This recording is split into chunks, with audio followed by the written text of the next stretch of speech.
What is up everyone, it's Saber here and welcome to another Naruto What If you end up liking the video, please consider subscribing. It's free and you can take it back at any time and it really helps me out, and this is my main channel, so if you're interested in what if Naruto was raised by the Joker, or what if Naruto had a shape-shifting bloodline and was insane, go check out my main channel. And if you're interested in what if Naruto was taken over by the Kyuubi when he was born, or what if Naruto was trained by Itachi after leaving Jiraiya, go check out my second channel. And with all of the YouTube formalities out of the way, let's get into it. Anko was standing with pumped fist up in the air staring out on the stunned crowd. Ibiki came out from behind the banner and said, "Deadpan grasped the atmosphere. You're early." The scantily dressed Kunoichi had the decency to blush. Naruto was staring at the Lady Jounin with wide eyes. He glanced over at Sakura, an unspoken question going between them as she nodded. Naruto sighed. "Always get the weirdos." Anko looked over the crowd. 84 Ibiki. "Did you let 28 teams pass the first exam? Must have been too soft." Ibiki didn't let it faze him, or it could be that there are a lot of excellent students this time. Anko didn't really look like she believed him. "Oh well, not to worry, I'm going to make more than half the teams fail in the next exam." Shocked looks were to be seen through the Genins, making Anko smirk hungrily. "I'm getting excited. I will explain the details tomorrow. We will go somewhere else, so ask your Jounin sensei about the rally point and time." That is all. Dismissed. Kabuto was walking down a dark alleyway, glancing over his shoulder from time to time. It was clear that whatever he was doing, it wasn't something anyone could find out about. He picked up his pace and entered one of the warehouses in the area. It was dark and damp, hardly any light entered through the crackled windows. "Where you followed?" A malicious voice spoke in the shadows. Kabuto couldn't locate it at first, but then saw two yellow slit eyes light up in the dark. "Well," Kabuto kneeled down on one knee. "No, Orochimaru-sama, I don't believe I was." Silence was between them as Orochimaru watched one of Sasori's former spies. Kabuto kept kneeling until he was told otherwise. Finally Orochimaru spoke. "How did it go?" Kabuto didn't look up as he spoke. He reacted just as you planned, for him to do more so than I would have expected, but I was about to reveal one of his and Konoha's closest guarded secrets. He really is something, the Kekkei Genkai. That he is the Kekkei Genkai, though interesting, isn't what I'm most interested in. You know as well as I that the Bijou are hard to control and that the Jinchuriki need years of training to even begin and control their tenet. No, what's truly interesting me is his ability. I have only seen it in one person before in her." Kabuto's mask of indifference cracked as his eyebrow twitched. It was clear he didn't think well of the person his master was speaking of. It didn't go unnoticed, but the snake Sannin didn't delve into it. The snake summoner seemed to be considering something. "Finally speaking, I think I will see for myself how much this Uzumaki Naruto is worth after I have checked up on my dear Sharingan bearer." Kabuto continued to keep a low cover. "We won't be in Konoha for much longer, and it wouldn't do good to be exposed this late into the operation." Kabuto nodded. High. The next day, the Genin that had passed yesterday's test were now standing in front of a big fenced forest. If you looked below the fence, you could see what looked like half-rotten trees housing big animals which slithered in and out of the shadows. Naruto knew this place all too well. He had used a training ground close by, and after one look through the fence and the signs with forbidden area and warning "you may die," he had decided never to walk through one of the gates until now. "That is, this sure is a creepy place," Sakura said, but whereas a few months ago she would have looked freaked out, now she just looked disgusted. Naruto nodded in agreement. Anko was standing between the crowd and the fence. She smirked. She loved how scared all the Genin looked. "You will be able to experience all firsthand why this place is called the Forest of Death." Naruto tried not to but couldn't help it. He let out a scoff. Even if this place was creepy as hell, he had seen way worse. Anko didn't care for that, and faster than any of most of the Genin could see threw a kunai towards Naruto. But Naruto wasn't the same person he was in the academy. As his reflexes were in top condition, he grabbed the airborne kunai, spun around, and parried the one held by Anko, now standing in the middle of the Genin group. She was impressed by the boy's actions, but didn't let it show as she leaned her face close to Naruto's. "You know, boys like you are always the first to die, and there are lots and lots of beasts just waiting to eat you for breakfast." Naruto just smirked back and leaned in closer, whispering, "I'm sure they are, but they will have to wait a little longer. Beasts such as those in there doesn't scare me. After all, I have the worst of them is sealed in my stomach." She nodded at him, and they stopped their little contest. They both knew she would win if they kept at it. Even if Naruto was a very skilled Genin, he still was a Genin and didn't stand a chance against a well-trained Tokubetsu Jounin. As Anko whispers went through the crowd, "I can't believe he actually caught it. Yeah, did you see how fast that thing was flying? I don't think I want to go up against him." Naruto smiled to himself. He didn't think he would get the chance so soon, since Kabuto had exposed many of his talents, though not the specific jutsu. He had changed tactics. Since he couldn't hide his talent, he had to make sure everyone knew how strong he was and hopefully scare them off. Sakura nodded at him. He had already told his team what he was planning the evening before. She looked back at Anko, who was walking up in front of the crowd again. Even if that helped Naruto What is with that examiner? She is totally whack to not say. Dangerous. The Tokubetsu Jounin looked over the exam takers. Before we begin the second exam, I'm going to pass out these to everyone. She took out a stack of papers. These are consent forms, and those planning on taking this exam must sign one. And why is that? A genin from AIM asked. Danko looked happy that someone asked, a little too happy for Naruto's taste, as she said, from here on people will die, therefore we need people's consent before we continue, so I and thus Konoha will be held responsible for the deaths. She laughed as if she just told a little joke. She waved dismissingly. Now enough of that, I will begin the explanation of the second exam. To be concise, you will all go through an extremely intense survival match, she said as she handed the papers to Naruto, who took one and sent it to the next genin. Shikamaru took a look on the paper he had gotten. Survival match, what a troublesome exam. Anko rolled out a little map, showing the genin. I'll explain the training area's geographical features. The 44th training area is a circular region surrounded by 44 locked gate entrances. There's a river, a forest, and a tower in the middle. The tower is approximately 10 kilometers away from all the gates. Inside the limited space, you will have to go through a certain survival program. The program consists of a competition where anything goes over these scrolls. She held up another 2 scrolls for all to see. Scrolls? A Konoha genin asked. Danko nodded. Yes, scrolls. There are 2 kinds, the scroll of heaven and the scroll of the earth. You will fight over these scrolls. She paused as she put the scrolls away again. 28 teams in total passed the first exam. Half of those teams will the scroll of heaven and the other half will get the scroll of the earth. Each team will get one of these scrolls and you simply have to fight over these. And Sasuke asked, what's needed to pass? Bring the scrolls of heaven and earth to the tower with your teammates, she answered. In other words, Sakura thought out loud, for all to here, the 14 teams or half the people here that get their scroll stolen will fail. Anko nodded. Bingo Pinky, but it needs to be done within the time limit. This second exam has a limit of 120 hours or exactly 5 days. 5 days, Ino yelled in a high-pitching squeak. What about food? Chuji asked as if the sky was falling. Anko shrugged. Not my problem, you could find it in the forest. It's a treasure box of nature. There should be plenty of food. However, Kabuto said there are also a lot of man-eating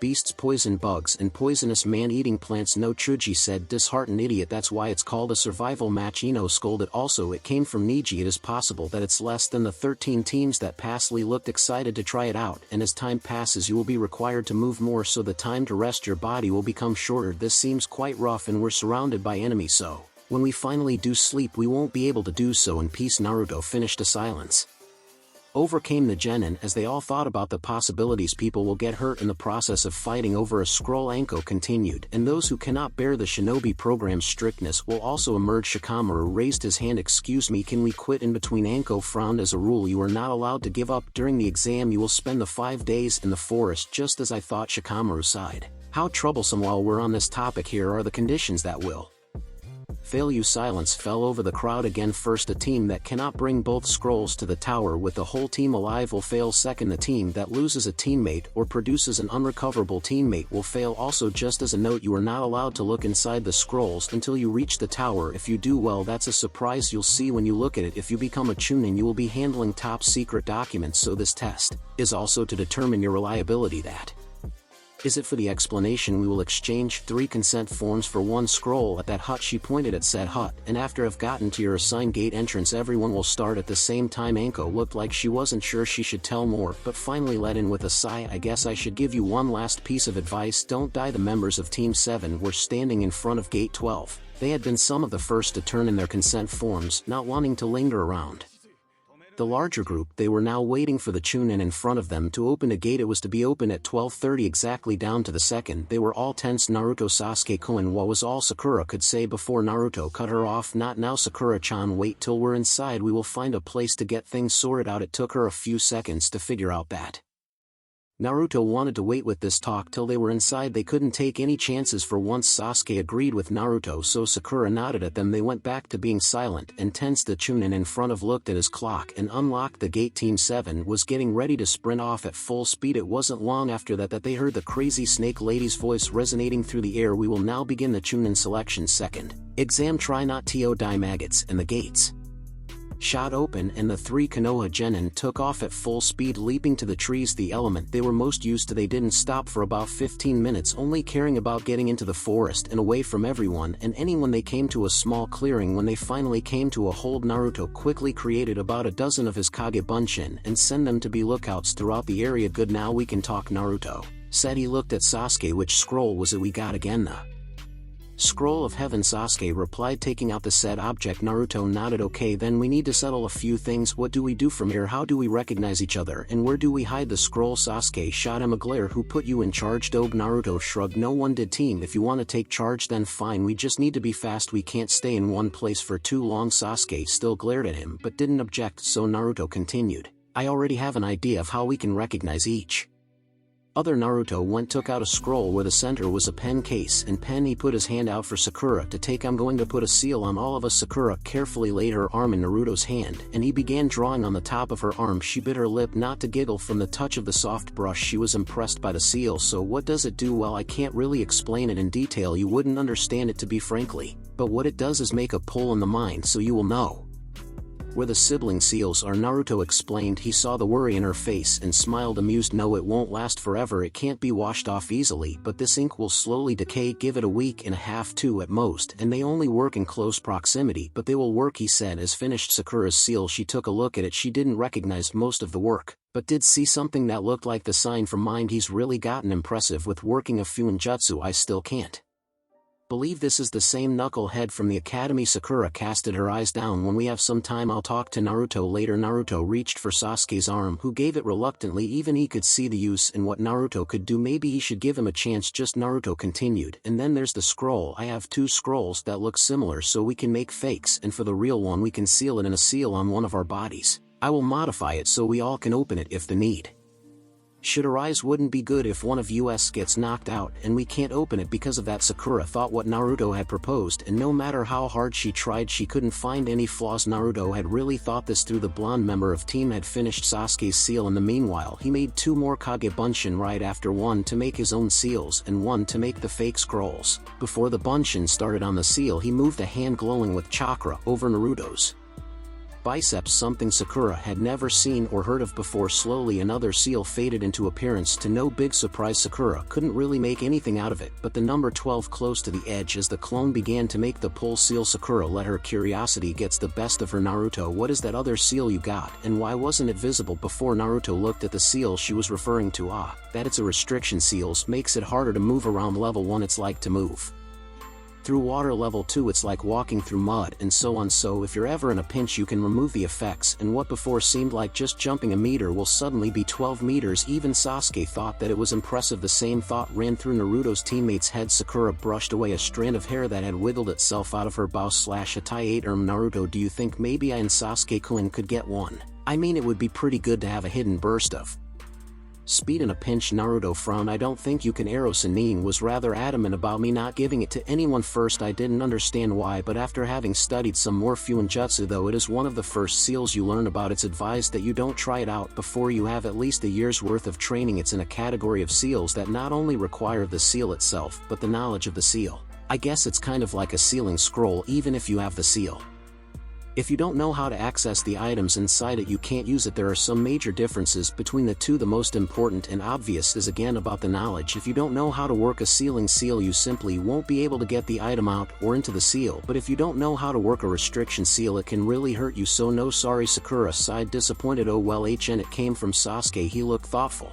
while looking at Naruto as if he was deciding what he was going to do with him. He took a look at the clone making the fake scrolls. Dobe, you said you also had some idea how we could best utilize the time in here. Let us hear them. Naruto stared at Sasuke in disbelief. This was one of the first times Sasuke had actually acknowledged that he was worth something. He smiled. Yeah, well, what I'm thinking is that we have 3 options. 1, we simply track and hunt the other teams down. The upside is that we're not really reliant on their movement, as we will do the moving, but on the downside we will use a lot of energy hunting them. Also, none of us really has any tracking skills. Sure, I could make a few hundred Bunshin, but that would alarm the other teams further, and they will be specifically being looking for us. Then there's option 2, we wait for the other teams by the river. It's the only pure water source in this god's forsaken place. It is true that it's too big for us to cover the whole of it, but we could probably cover about a fourth or a third with the use of my Bunshin. The upside, we could mostly preserve our energy for fighting. They will do the moving. We will also be the ones to set the circumstances for the fight. The downside, we will be reliant on their movement, and as such would be required to stay up for a long period of time so they don't slip by while we're taking a rest. Also, we are for sure not the only one to be thinking like that. And finally, option 3. It's the same idea as option 2, set up and wait for another team where they are sure to come, but instead of the river we will do it at the tower in the middle. Same up and downsides. Naruto waited for their response. Both of them seemed to be weighing the options they had been presented with. Sakura was about to speak up when Sasuke cut her off. I would say we should go with the river. We will have access to clean water and open areas, perfect for setting up a trap. The tower is of course also an option, but there isn't as much space and we're sure to bump into a lot of other teams. That shouldn't happen at the river. He really is not the same person from the academy. Sasuke mentally mused. Sakura and Naruto nodded in agreement. Naruto looked over at his clone to see how far he had gotten with the fake scrolls. Okay, if we're going with the river, I say that we. Naruto trailed off his memories from one of the bunshin he had posted as a lookout returned to him. Sasuke and Sakura were taken by surprise by it, but quickly understood that he must have gotten memories from one of his clones. He frowned. Naruto. Sakura whispers, we have to hurry up, a team from AIM is coming this way, he said, and dispelled the two bunshin that were with them. He had gotten both the pull seal and a sealing seal on his arm. He grabbed the real heaven scroll and sealed it and took the two fake scrolls. His other bunshin had finished one of them, an earth scroll, and almost finished the other, another heaven scroll. He gave the fake earth scroll to Sasuke, who quickly put it in his pouch and stuffed the unfinished one in his own. They all three stood up. Naruto looked into the air, going over his and his teammates' skills and formulating a plan to beat this team. It would be hard since he had no idea what kind of skills the AIM team had, but they would have to do if they ran. The AIM genin were sure to follow them, and it could evolve into a competition about who gave up first, which he really didn't feel like. He looked up to Sakura and even Sasuke, looking anticipating at him. He nodded. So what I think we should do is three AIM genin were jumping through the woods. They were all wearing what looked like full-body yellow wetsuits, their eyes covered by cloth with holes to see through and a mask over their mouth, probably to be able to breathe underwater. Their tracker had just picked up on some other genin, but they weren't sure who they were yet. The largest of the three tilted his head to get the tracker into view. Are you sure they are this way? I can't see any sign of them. The tracker kept his hand in the ram sign, and that is why I'm the tracker and you're the leader. I'm positive they're this way. The third spoke up. They must be pretty fast to be able to make it this far inside the forest in the little time we have had since the test started. Isn't an easy task. Doesn't matter, the leader of the three said. As long as we take them by surprise it won't matter. That closed the matter as they continued onwards. Not long after they arrived at the edge of a clearing that Team 7 had been in. Not long before the tracker motioned them to a stop, they continued along the forest line and soon came upon a small camping area. They smirked as they only saw a pink-haired kunoichi sitting in the area. The tracker couldn't sense any of the others, and so they figured that her teammate was out to gather food or wood or something of the like. The leader nodded to the third member of the team, who quickly disappeared into the shadows. He smirked as he closed in on the apparent unknowing target. He sneaked closer and closer. He raised his dagger, almost having the kunoichi. Sakura quickly spun around and delivered an earth-shattering punch to the AIM abdomen. He coughed out a large amount of blood on her hand. The leader and tracker's eyes shot open as they realized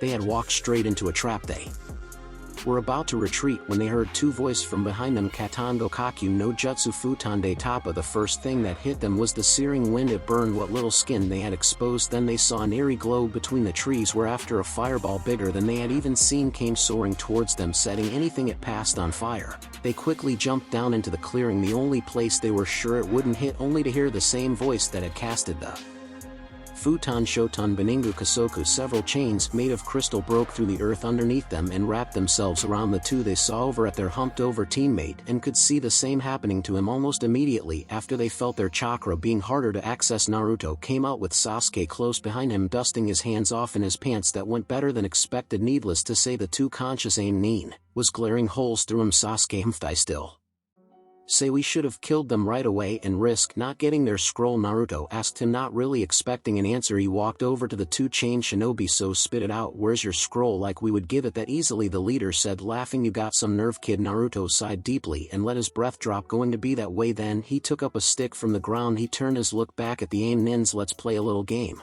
This is you. Emotion to the stick, in this is what I'll do to you and your team. One limp at the time if you don't tell me where your scroll is. The trapped shinobi watched intensely as the stick first was spiked with multiple blue crystals. They glanced nervously at each other after it had been impaled with tens of crystal blades. It began crystallizing over. Cold sweat broke out thereafter. Very slowly, the crystal shattered from one end to the other, sending the miniature crystal pieces out in the air. The tracker broke down. I'll tell you I'll tell you, just don't kill me, I don't want to die yet, he begged. Don't tell them, the leader stammered. Naruto kept his cool and raised an eyebrow at the tracker, completely ignoring the leader. Now alright then, where's it? It's over on him. He nodded towards the member of the team who had gotten pummeled by Sakura. He has it in his pouch. Naruto looked back at Sakura and Sasuke, who went over to the location right away. To Team 7 delight, they pulled out an earth scroll. Naruto rose and took a pose, ready to strike the shinobi in front of him. You said you wouldn't kill us, the leader half screamed. I won't, but I can't have you guys following us, so you're going to take a little nap, the Shoton user responded, hitting them in the neck. They both slumped over, hitting the ground with a thud. Naruto dispelled the chains and walked over to his teammates. Sakura looked worriedly at the three. We can't just leave them like this, they will get eaten or something. You saw that snake out front? Sasuke didn't seem to agree, but didn't voice his opinion. Naruto looked at the aim Nin and sighed in resignation. I guess you do have a point. He made 3 clones and sent them with their beaten opponents on their backs to find a hiding spot. He looked back at them. We better get out of here, we have stayed here for too long and the other teams are bound to have heard that Katon/Futon combination. Sasuke and I fired off. Both his teammates nodded in agreement as they took off again. Orochimaru, in the disguise of a young Kusa-genin, sneered. He still hadn't found Team 7. It had been almost 3 hours now, and if they had been lucky, they could be on their way towards the tower now. He couldn't let that happen. In his search of the Shoton and Sharingan users, he and his followers had already come across 2 other teams. They had been stupid enough to try their luck against him and failed miserably. They of course died a slow and agonizing death, but none of that mattered now. His thoughts were interrupted by the tracker he had taken with him. Orochimaru-sama, he called, said Sannin glanced back at him, seeing a grinning Oto-genin. I found them. They're about 2 kilometers south-southwest of here. They are moving rather fast. Orochimaru, now also wearing a grin, boarding to smirk, nodded at him. Good work, I'll take it from here. You guys can go have some fun. His 2 followers grinned to each other before taking off into the forest. Orochimaru's creepy smirk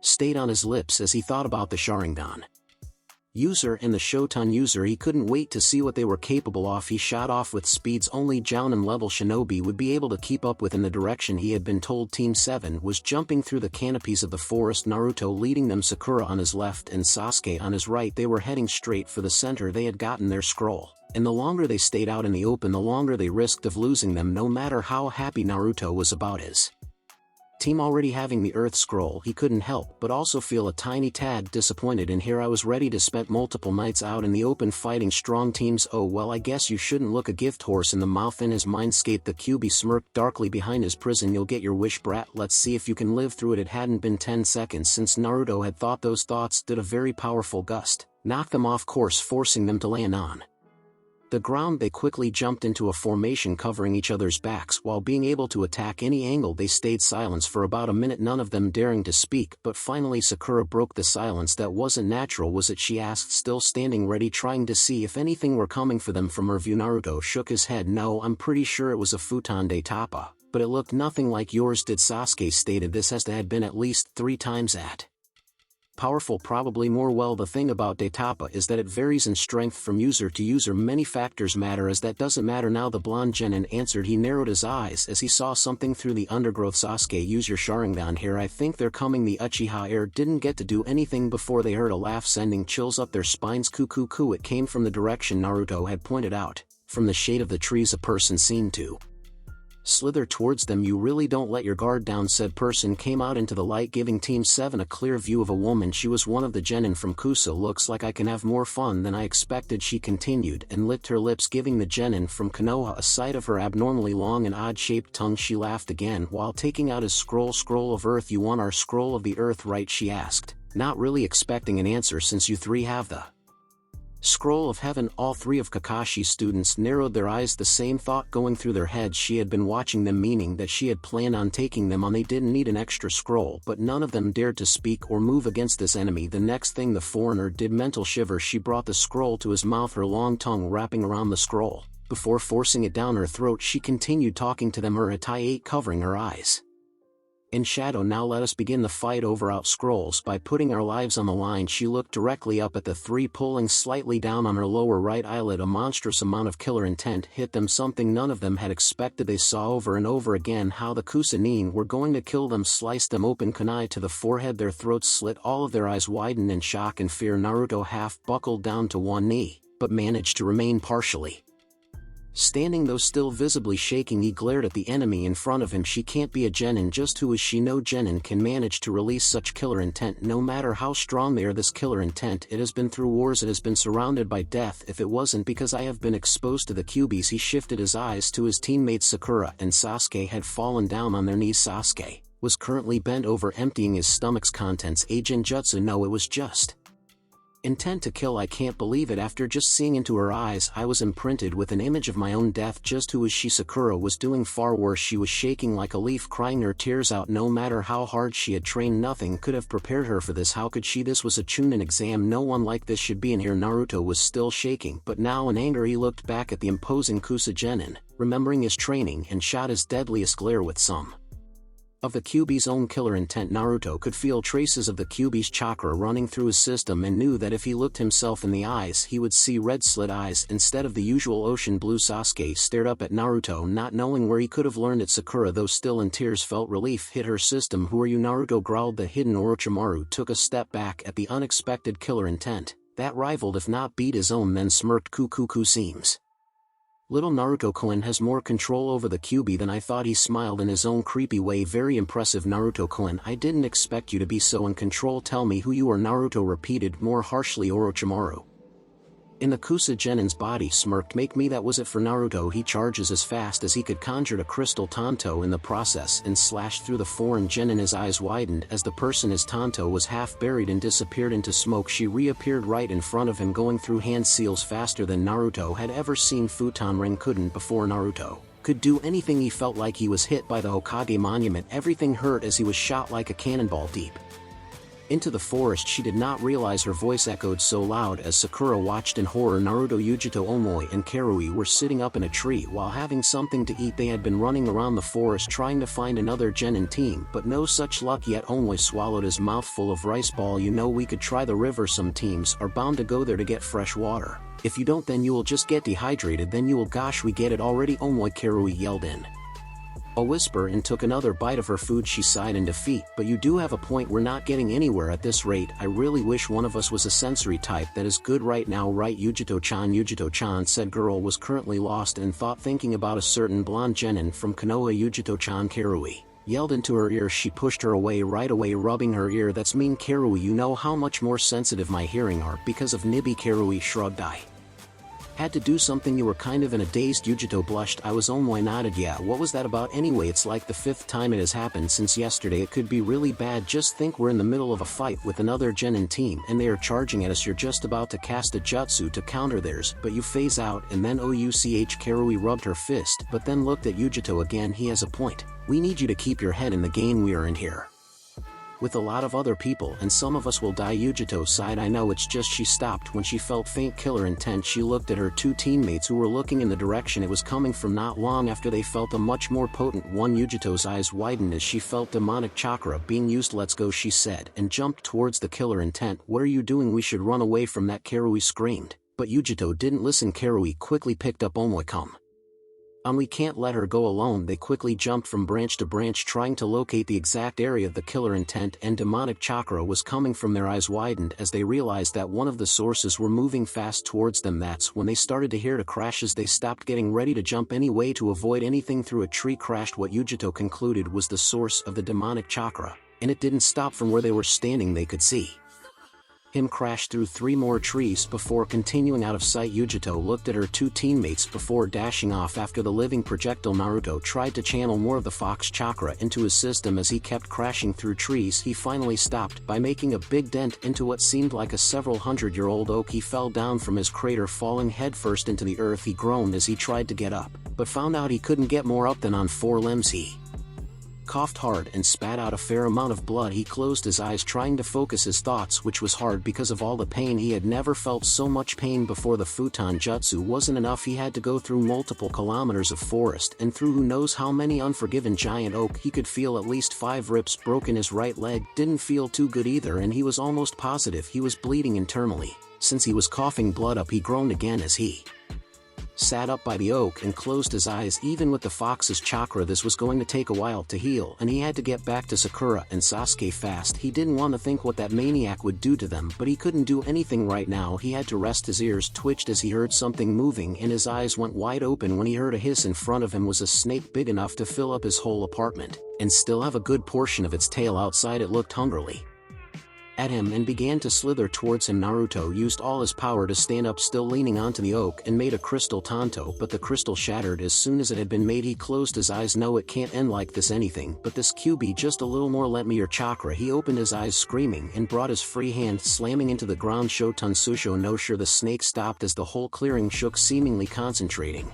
under the snake. Right as Naruto thought the jutsu had failed, giant crimson spikes grew out of the earth, impaling the giant snake. Everything he could from where the spikes had hit the flesh started to crystallize, making the snake hiss in agony. In 30 seconds the snake was dead, only leaving a massive construct of a crystal snake in front of Naruto. Naruto lost his footing again as he felt the Kyuubi's chakra leave his system. His vision blackened as he saw the crystal snake beginning to crumble and three figures jumping towards him. Sakura. Time skip. Darkness, pain, hatred. All he could feel was those things. He didn't know where he was or when he was. Who was he again? Oh yeah, he was Uzumaki Naruto, orphan of Konohagakure no Sado, Jinchuriki of the Kyuubi no Yoko, hated by the shinobi, despised by the villagers. The Kyuubi, the source of all his suffering, and that because of a single man. Namikaze Minato, the Yoname Hokage Konoha no Kiroi Senko, war hero of the third great shinobi war. Why did the strongest shinobi in centuries choose him? Why was it him that had to be damned? Hadn't the Kyuubi taken enough from him? Wasn't his parents' death enough for the Yoname? Hadn't he suffered enough? The pain, this unbearable pain. It wasn't only his non-existing body that hurt now, but his heart too. Everything hurt, and he had nowhere to run. There was only darkness, darkness to swallow him up whole, darkness mock him in his darkest hour, darkness to remind him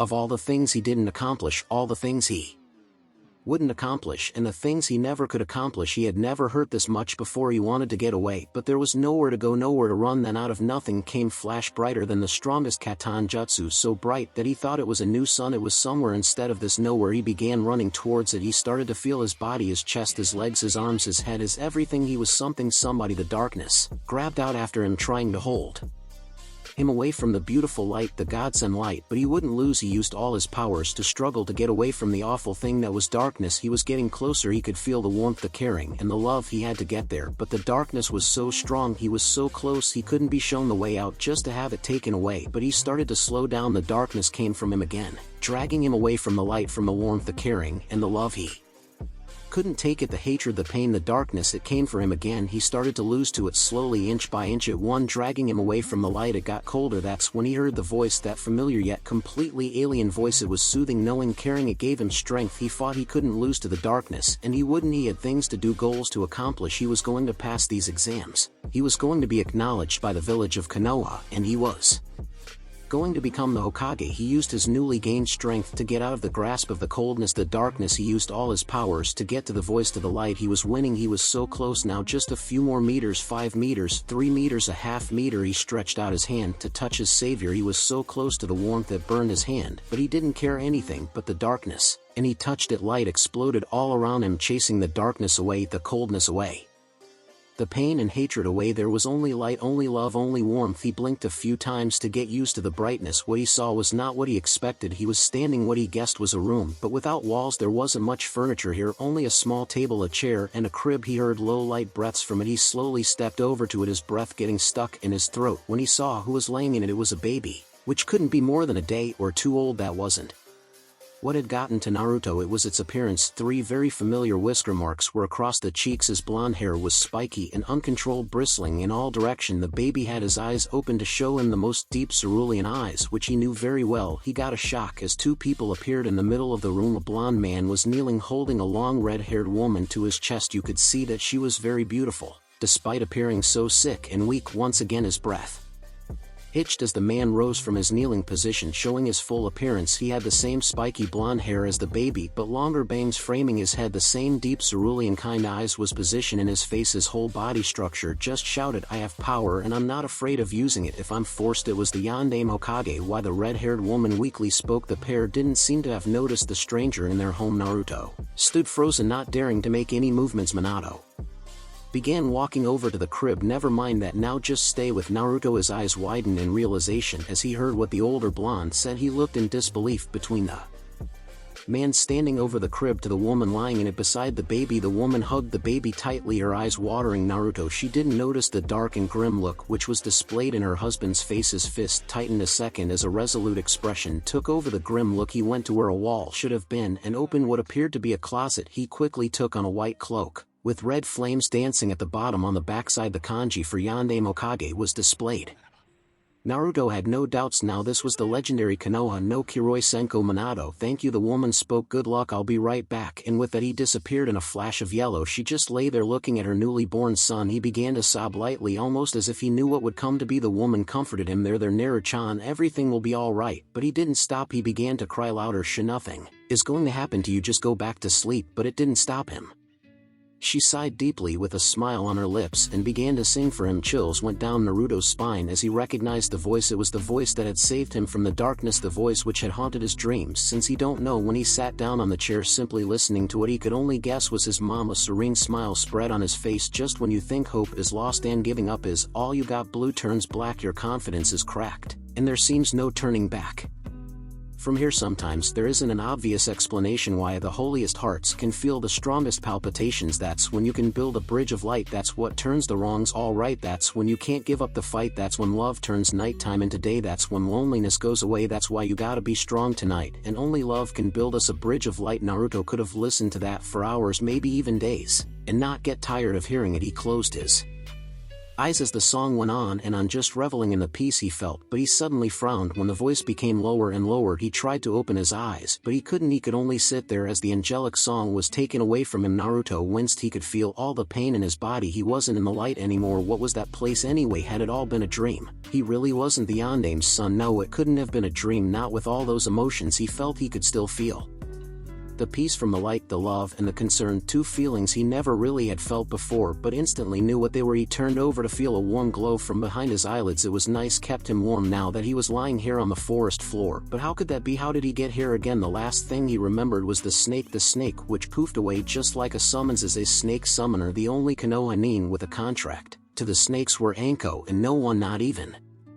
her, was allowed to interfere in the exams. But who else could have the snake summon? Who again was holding the contract? He thought about it for a few seconds before the realization came crashing down on him. Orochimaru. It was Orochimaru of the Densetsu no Sannin. But then Sakura Sasuke. He sat up as soon as he had concluded it, but quickly regretted it and grasped his head. He got very lightheaded and his whole body still hurt. Not as much as before, but still a lot. He winced and looked down his body. He was covered in bandages. He frowned once again. But who could have done it for that matter? Why am I sitting in a camp and not lying beaten up somewhere in the forest? Oh, you're finally awake. I have been waiting for quite some time. A foreign female voice sounded. Naruto, while still quite dazed by the lightheadedness, looked lazily over at the direction the voice had come from and looked straight at a blonde girl. He recognized her from the day before at Ibiki's exam. He analyzed her face. It was smooth, beautiful, even especially her eyes drew his attention. They were light blue and her pupils were slit just like a cat's eyes. While they were set in an angle, they were just under her Atai 8, which proudly displayed the three clouds which are Kumogakure's symbol. Wait, Naruto thought. Kumogakure. Naruto didn't waste another second. He didn't show any concern to his body's condition as he jumped from the makeshift bed as fast as he could, making a crystal tanto in the process, and got into a battle stance at the other side of the camp. He realized his grave mistake to disregard his body as the crystal shattered, and he fell clutching his left side. Baka, you're in no condition to jump around like that. You flew like a cannonball through several kilometers of forest. It came from the Kumo Kunoichi. As she stood up and made her way over to him, the blonde Konoha Genin looked carefully at her, not really sure what to make of her. You're not going to attack me, she snorted. And why would I do that? Not after all the trouble I went through to treat you. No, Naruto really didn't know what to make of her. Why would a foreign shinobi, a shinobi from Kumogakure, nonetheless treat him? It was normal that genin from the same village helped each other, or at least not attack or hinder each other during the exams, but it was very rare even for allied nations to help teams from foreign villages. Naruto didn't take his eyes off her, trying to keep his guard up as much as he could. You treated me. Why? Because you were beaten up pretty badly, that's why, she answered, a little annoyed here. She had used hours to treat him and he reacted like this. She stopped walking, waited for him to put down his guard. Naruto shook his head. That's not what I meant. Kumo and Konoha aren't allies, far from it. You used the peace treaty as a way to try and get your hands on the Byakugan. It's just disgusting how you would use Konoha's good faith like that. The Kumo Kunoichi snorted yet again. He had no idea what really happened that night. She looked at Naruto yet another time. He was barely standing, his whole body shaking lightly in exertion and blood dripping from the now loose bandages. She raised an eyebrow. While it's rather foolish to go around jumping like that with such serious injuries, I can't deny that I'm impressed, but even with his so-called healing abilities, he still is far from in a condition where he could safely move around. Then again, if he really is one of us, then it isn't that surprising. She looked at him with a raised eyebrow before resigning and sat down on the ground. Look, I'm not going to attack you, and neither are my teammates. Naruto narrowed his eyes. He had forgotten everything about her teammates. Then where are they? She shrugged out. Getting wood, water and food. Now come here so I can treat you before you pass out again from blood loss. Naruto didn't get out of his sloppy stance. Should I really trust her? If she wanted to get rid of me, then why would she treat me? But what other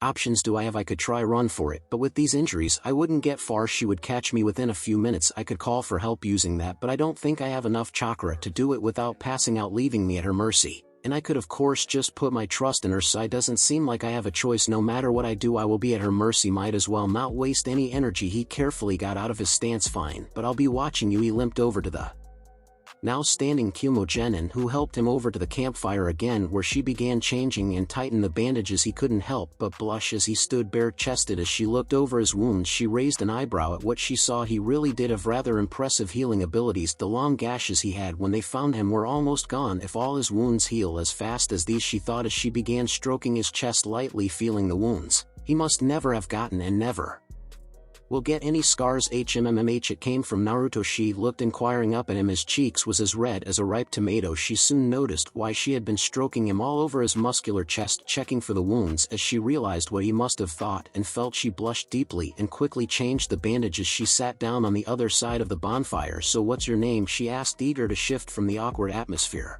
that had appeared. You first, Naruto said, still not trusting the girl completely. She rolled her eyes. My name is Yujito ni Yujito. Naruto pulled his knees up to his chest and rested his aching head on them with closed eyes. Name is Uzumaki. Naruto. Hours earlier, Futon Renkuden. Naruto, Sasuke and Sakura watched in horror as their teammate was hurled away through the trees with enormous force from the hidden Sanin's jutsu. The now obvious non-genin turned her attention back to the two Konoha shinobi in front of her. She cracked a smile. Now where were we? Sakura was shaking out of control. No matter how hard she tried, she just couldn't stop shaking. It didn't help when Naruto, the strongest genin she knew, yes, even stronger than Sasuke, was shot through the forest without the Kusa shinobi even breaking a sweat. She felt something wet hitting her arms and legs. She looked down to find droplets of water. Still shaking, she moved her hand to her chin, feeling more water tears. She thought, even with all the training I have been going through, it still only took that little effort from him to take me down. Naruto could handle it with no problem, and Sasuke is also able to move weight. What is he going to do with that kunai? While Sakura had been trying to get herself under control again, Sasuke had done his own thinking. They needed to get out of there. He had taken out a kunai and was standing up barely. Sakura's eyes widened in realization as she knew what he was going to do. And what do you think you're going to do with that, Sasuke-kun? The Kusanin asked as she began walking towards them. She is coming, but what can I do? I must. Naruto could pull it together. Sasuke pulled it together. I also have to pull it together. The pink-haired Kunoichi thought. That thought repeated more as she saw their opponent now taking out two kunai. Relax, I will end it in a flash. You won't have time to suffer, she said as she almost casually walked closer to them. Meter by meter, step by step, she stopped when she was only a few meters in front of the frozen members of Team 7, drawing back the kunai ready to throw. I wanted to have a little fun, but now I'm disappointed. Maybe your teammate will be a bigger challenge. Maybe I should go look after him when I'm done with you. He threw the kunai. A surge of determination crashed through Sasuke and Sakura when their friend's name was mentioned. They couldn't give up. He never would. Sasuke turned the kunai towards his thigh, rushing his kunai towards it, while Sakura with all her strength and might grabbed her left pinky, twisting and turning it. There sounded a nauseating crack and a sickening stabbing sound, and the two genin was away, leaving the kunai to sink deep into the bark of the tree behind them. Orochimaru looked down on the bloodied grass and couldn't help but crack another smile in excitement. I see they got rid of the fear with pain, even the civilian born. Maybe I will have a bit of a challenge. After all, a few hundred meters away, Sasuke and Sakura sat opposed to each other on a large branch away from the maniac. Sakura looked down on her now purple and swollen left hand. Her pinky was Sticking away from the hand defiantly not sitting in the right position, she winced as she tried to move it. She moved her right hand over the left, grabbing it. "Sakura, what are you doing?" Sasuke asked with concern. She didn't have time to care about it or answer him. She had to do this before her determination left her again. She took a deep breath and snapped the finger back in place. She bit down her scream, clenching her jaw tight, and tears streaming down her cheeks again. She took a few deep breaths to calm herself. Finally she answered her crush's question. "I had to set it back in place, else it would get infected or start growing back together at a wrong angle. It would hurt much more later on." She took out bandages and wrapped it around her injured hand. Sasuke nodded at the explanation, finally taking out the kunai from his thigh. "We need to get out of here. We need to run. She's going to find us out soon." "But how should we run away from something like that?" He was so distressed he didn't even notice the blood seeping out from his wound. While still shaken up, Sakura had somehow managed to calm somewhat down, or at least going from panic to distressed. "Sasuke-kun, we need to stop the bleeding. We can't afford to have you pass out now," she said, beginning to treat the wound. Not even waiting for an answer, however, Sasuke quickly pushed her away while jumping back and activating his Sharingan. In the process, she was about to ask him why when she saw a giant snake was currently coming down at the exact spot they had been biting the branch to toothpicks. "I was so upset that I didn't notice the presence of a snake before it was over us," the Uchiha asked himself in disbelief as he flew through the air. He didn't get an answer as the snake now launched off the branch, aiming for him. As it did, he felt the presence of him. Panic struck like a lightning bolt. "Don't get near me," he screamed while throwing 6 shuriken at the snake's open mouth. They went straight through its head and it soon lay dead in the trees, blood seeping from its head and mouth. Sasuke and Sakura tried to get their breath from the attack, thinking it was over. How wrong they could be. The snake's skin started to crack at its neck joint like something was trying to get out. Slowly but surely the fake genin emerged from the snake. "You can't let your guard down for even a second." It came from the evil woman. Prey need to strain their minds all the time and run around in the presence of a predator. She was now fully emerged. She launched from the snake, aiming at Sasuke again, but she was changed from the waist down. She almost looked like a serpent, like she even moved like a snake approaching. The panic struck Sasuke with incredible speed. She got closer and closer. She was now on the same branch. Just as she was about to attack, she stopped in her tracks as kunai and shuriken alike struck just in front of her. "Leave Sasuke-kun alone." It came from the pinkette. Sasuke looked at Sakura with the same wide eyes he had been looking with for the last half hour. Though she was still shaking lightly, she was ready to attack. This was a Sakura he hadn't seen before. She was way different from the girl at the academy or even the girl in Nami. He couldn't let her die here. "Sakura, run. Do not die here. She is way above our level. Run while you can." First she looked at him in shock that he cared enough for her that he would give his life for her. Then, to his great surprise, she glared at him like, "Hell, we are a team, all of us, no matter if you like it or not. I get that you're only on this team to get power, to get your so-called revenge, but you're still my teammate, Naruto's teammate, Kaka-sensei's student. I'm not going to leave you to the likes of that Hibi team." No one but Naruto, especially his so-called fan club girls, had ever spoken to him like that. It struck a chord. If she spoke to him like that, he must have been really far out. His eyes slowly changed, his posture changed. He looked back at the hidden Sannin, who noticed it all. "So he wants to fight. That's great. I will finally see what the last loyal Uchiha can do, and so it begins." The female Kusanin laughed while changing back to having legs. They stood like that, the Uchiha heir and the snake user, just looking at their opponent, ready to react at the slightest movement. It was the snake user that finally did the first move. "Sanaijishu," she said in a punching motion. Dozens of snakes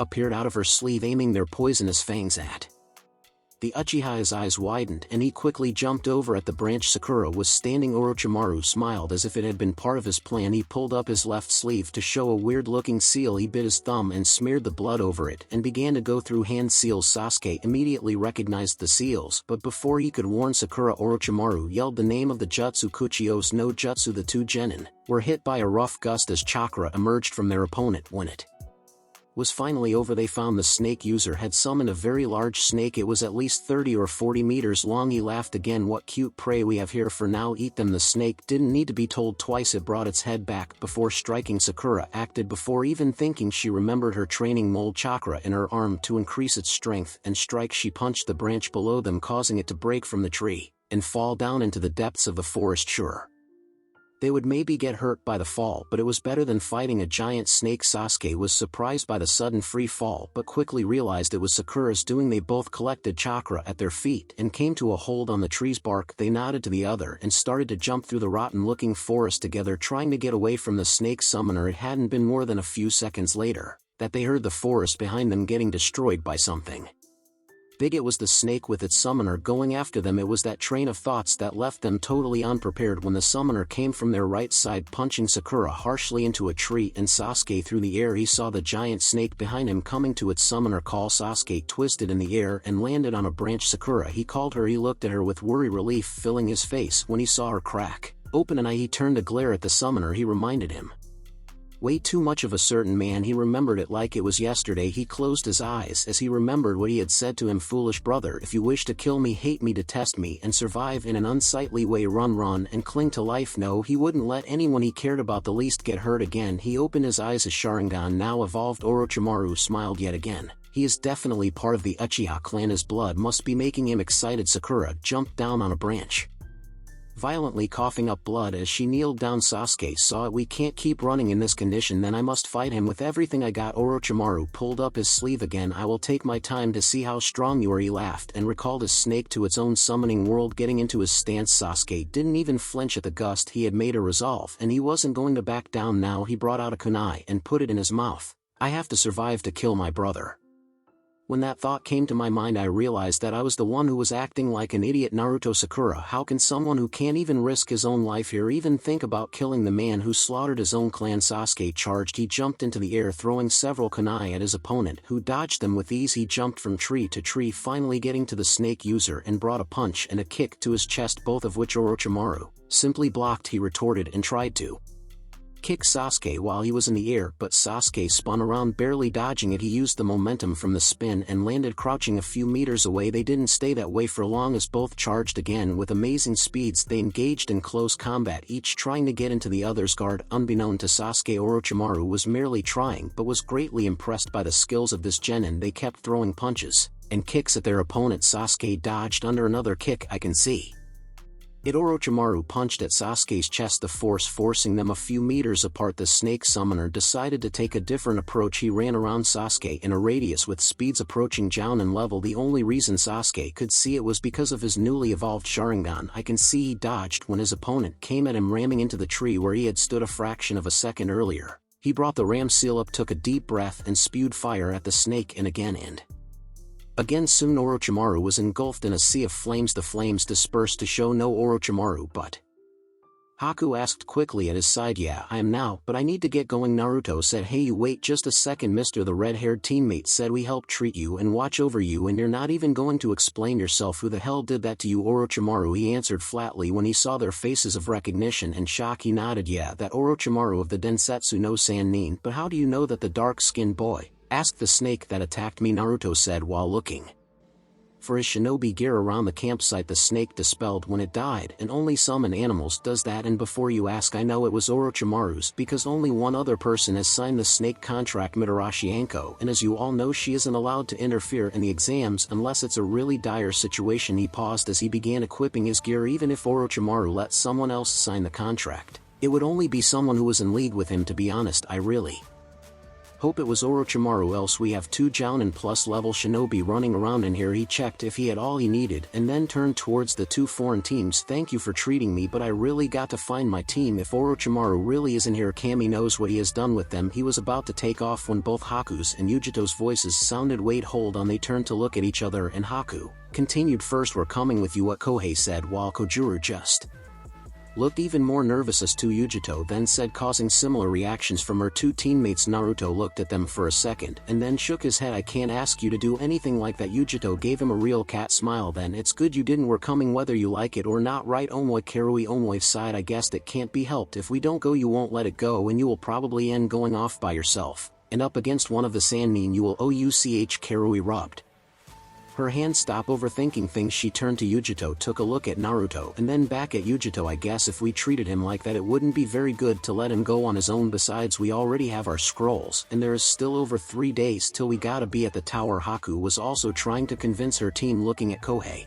with her puppy eyes, he made the grave mistake of looking effectively losing the argument. He signed resigned. Fine, we'll go with Blondie. The Hayatan user looked at Kojuru, who just smiled at her. You know, I'll go with you anywhere. The 6th Genin looked at Naruto, expecting him to lead. He smiled broadly at him and bowed low. Thank you very much, you won't regret it. You will have a favor with the future Hokage of Konohagakure. They nodded at him. By the way, how are we going to find your team? This place is rather big, and your team is sure to have moved from where you last saw them. And we need to contact the outside somehow. We can't take on Orochimaru all by ourselves. Omoi said. Karui and Yujito looked surprised at him as he had actually said something straight to the point. He shrugged and took another lollipop in his mouth. I have my moments. Naruto grinned at them. Already thought about that. He brought his hands together in a seal none of them recognized. He brought 2 fingers from each hand into a cross Taiju Kage Bunshin no Jutsu. The whole clearing was covered in smoke. When it had cleared, all 6 foreign shinobi had eyes as big as teacups. There must have been close to, if not more than 1,000 Narutos. The original nodded at them. You all know what to do. Look far and wide after Sakura and Sasuke. If you find them, then make another clone and make it dispel. If you get the knowledge that one has found them, find a hiding spot and try not to get spotted. Dispel 20 every 5 minutes. By then now go with that. The blonde army jumped through the trees. Soon enough there was only the original Naruto. With his new allies, Karui got out of her daze.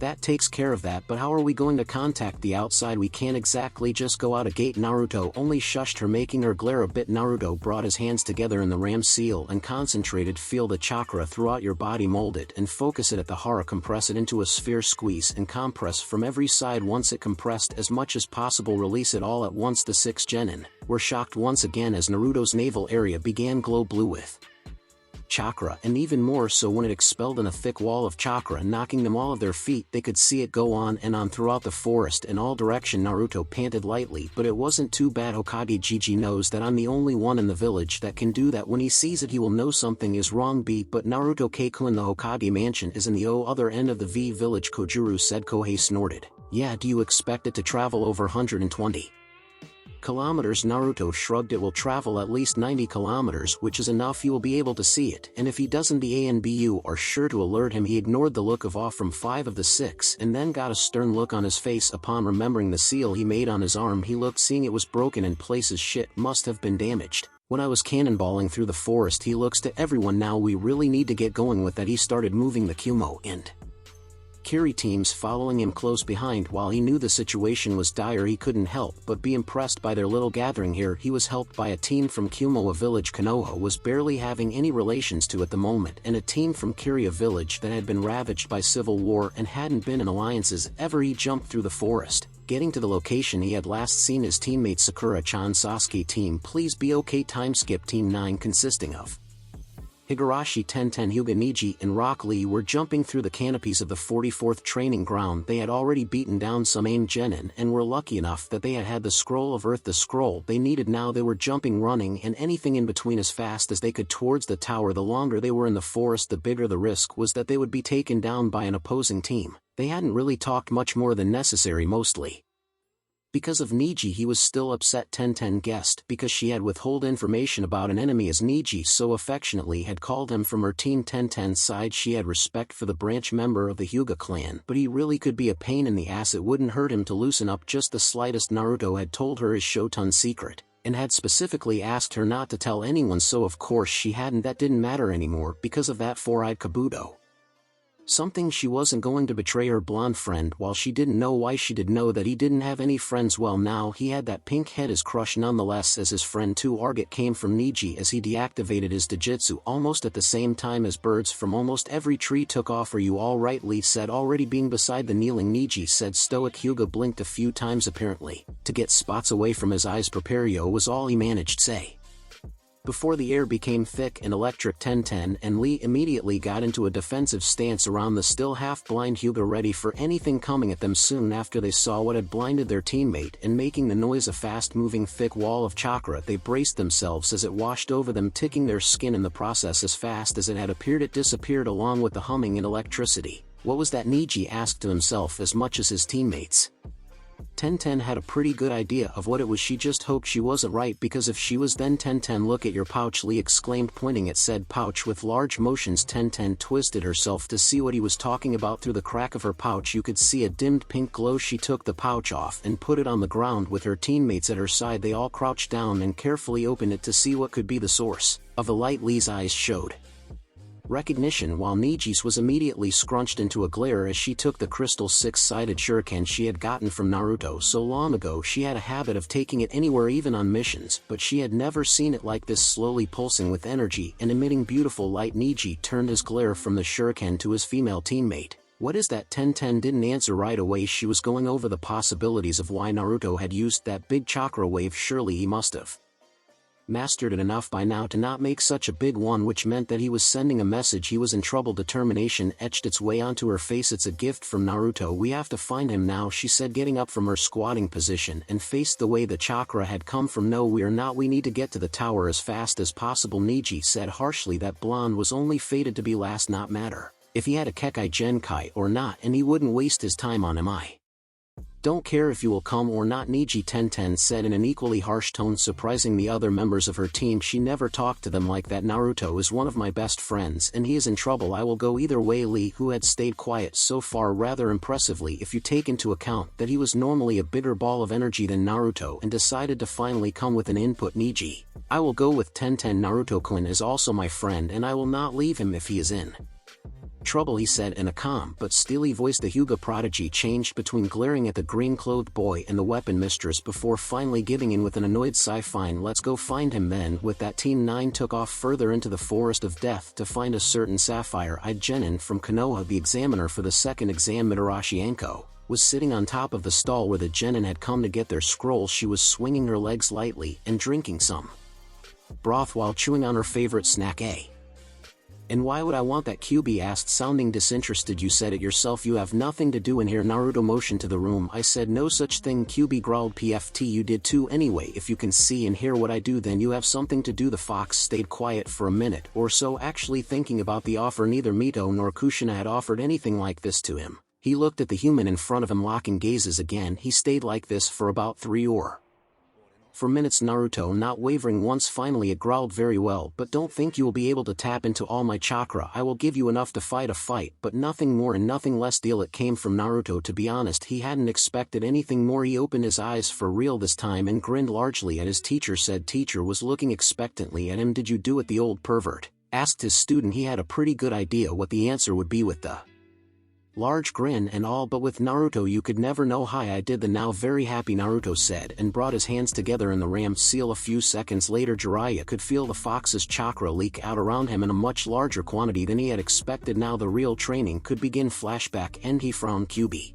I didn't give you access to my thoughts. How are you able to talk to me this way? Relax, human, the fox growled. It's something all Jinchuriki are able to do with their bijou. If the bijou are willing to do it, I can't hear anything you half lying, since it could. His current host, not nearly as knowledgeable as Mito or even Kushina. Naruto sighed in relief. He really didn't want the fox to hear his thoughts. It would be something it could use against him. He then remembered the statement the fox had come with. What do you mean? That she is like me? She holds Matatabi, it said in his mind. Who? Naruto asked, confused. The Nibi. She is the Jinchuriki of the Nibi, so that's why she keeps looking at me like that, and it's why I felt something about her, he hummed to himself. Then he realized what the fox had told him. Hey, wait a second, you called the Nibi Matatabi. Why did you call it Matatabi? Is that its real name? I knew your name couldn't be QB. What is your name then? Naruto asked, laying 2 and 2 together. He didn't get an answer, just silence. He chuckled evilly to himself, and getting some looks from his companions, Omoi leaned over to Karui. Hey Karui, do you think he is okay? He seems a bit off. Karui didn't answer or hit Omoi. She just kept looking at Naruto. Yujito, however, Nibi, my guess is he trying to get that stubborn old fox to talk. The fact he is having a conversation with the old grouch is surprising. The female cat demon spoke up. So he is Jinchuriki. What do you know about the QB? Promised to tell you later when we are all out of this hellhole. Matatabi